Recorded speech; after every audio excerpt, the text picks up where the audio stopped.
और चलिए अब खबरों के सिलसिले में और आगे बढ़ते हुए, क्या अखिलेश यादव को 2024 में एनडीए से टकराने का फॉर्मूला मिल गया है? क्या प्लान पीडीए कारगर साबित हुआ है? ये तमाम सवाल इसलिए हैं क्योंकि घोसी के उपचुनाव से सपा ने सवर्ण प्रत्याशी उतार करके सीट पर कब्जा जमा लिया है और अब 2024 में पूर्वांचल की कई सीटों पर अखिलेश इसी फॉर्मूले पर काम करने की तैयारी में है। तो उधर बीजेपी को घोसी न जिता पाने वाले राजभर अभी भी श्योर है पूरी तरीके से कि यूपी सरकार में वो मंत्री बन करके ही रहेंगे। घोसी का नतीजा कैसे यूपी की सियासत को बदल रहा है, उस पर आपको हम अपनी एक रिपोर्ट दिखाते हैं। अखिलेश यादव जिंदाबाद, समाजवादी पार्टी जिंदाबाद। घोसी की जीत के रणनीतिकार शिवपाल सिंह यादव अखिलेश की शान में कसीदे गढ़ रहे हैं। अखिलेश जिंदाबाद कह रहे हैं, यानी चाचा और भतीजे के बीच की दूरियां अब पूरी तरह खत्म है। मैनपुरी में डिंपल को जिताने के बाद अब शिवपाल ने घोसी में भी अपना दम दिखा दिया। यहाँ सपा के प्रत्याशी सुधाकर सिंह ने बीजेपी के दारा सिंह चौहान को बड़ी लीड से हरा दिया। घोसी में अखिलेश का पीडीए फॉर्मूला कामयाब रहा।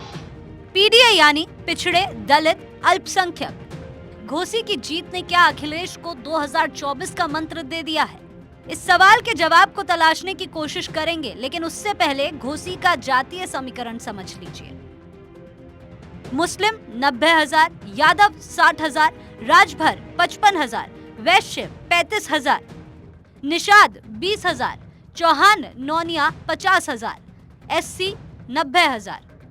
घोसी में सुधाकर सिंह को 1,24,427 वोट मिले, जबकि सपा छोड़ बीजेपी में आकर चुनाव लड़ने वाले दारा सिंह चौहान को 81,668 वोट मिले। बीजेपी यहाँ जिन पसमानदा मुसलमानों पर भरोसा कर रही थी, जिसके लिए दानिश आजाद अंसारी यहाँ 10 दिनों तक कैंप कर रहे थे, वो भी बीजेपी के पाले में नहीं गए। और अखिलेश के लिए यहाँ सपा के महासचिव शिवपाल ने कमान संभाली और घोसी की सीट सपा के खाते में आ गई। 15 दिनों तक कैंप, गांव-गांव प्रचार, किसानों से खेतों में मुलाकात, ताबड़तोड़ नुक्कड़ सभाएं, 10,000 घरों तक जनसंपर्क, अखिलेश को भी प्रचार में उतारा।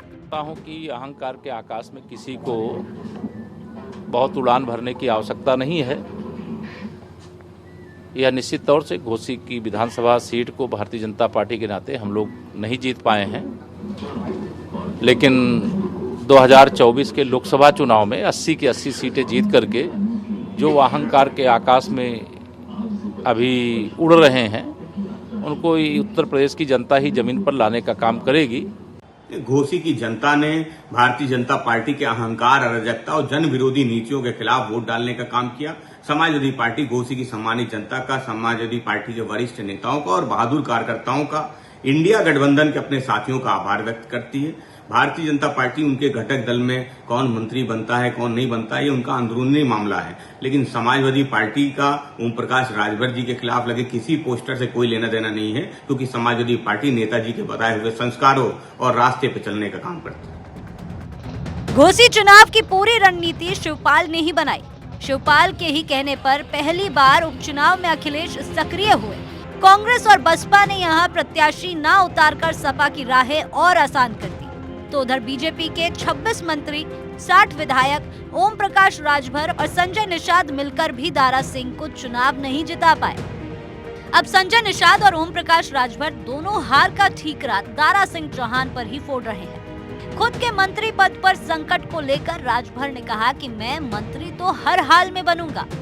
मालिक वो लोग हैं, विरोधी पार्टी वाले मालिक हैं। मतलब आपको विश्वास है कि भाई देखिए, मैं फिर कह रहा हूं, एनडीए के मालिक विपक्ष के लोग तो नहीं ना हैं, वो लोग मालिक हैं। वो लोग की मर्जी से यहाँ होगा या हम लोगों की मर्जी से होगा। जो एनडीए में हम सब लोग शामिल हैं, जो एनडीए के मुखिया हैं माननीय नरेंद्र मोदी जी, अमित शाह जी। हाल ही में अखिलेश यादव ने एक कार्यक्रम में पीडीए, पिछड़ा, दलित और अल्पसंख्यक का जिक्र किया था। अखिलेश के मुताबिक बीजेपी शासन में इन तीनों वर्गों का दोहन हो रहा है, इसीलिए सपा इन्हें साथ लेकर चुनाव लड़ेगी। सपा ने इसके बाद एनडीए को हराएगा पीडीए का नारा भी दिया था। सवर्ण उम्मीदवार देकर पीडीए समीकरण से जीतने का फॉर्मूला 2024 के चुनाव में पूर्वांचल के कई सीटों पर लागू हो सकता है। इसकी बड़ी वजह पिछड़े दलित और मुसलमानों को गोल बंद कर बीजेपी के वोट बैंक में सेंध लगाने की रणनीति है। जिन सीटों पर घोसी की जीत का फॉर्मूला लागू होने की बात कही जा रही है, उनमें बलिया, देवरिया, घोसी, गाजीपुर और अंबेडकर नगर प्रमुख है। कहा जा रहा है कि लोकसभा की इन सीटों का समीकरण भी घोसी विधानसभा जैसा ही है। उधर घोसी में मिली जीत के बाद लखनऊ में पोस्टर वॉर शुरू हो गया है। शिवपाल की तस्वीरों वाले कई पोस्टर लखनऊ में सपा कार्यालय के बाहर लग गए। उत्तर प्रदेश में घोसी उपचुनाव के रिजल्ट के बाद तरह तरह की चर्चाएं होने लगी हैं। जिस तरह से समाजवादी पार्टी ने वहां परचम लहराया है, लोग इसे इंडिया की जीत बता रहे हैं।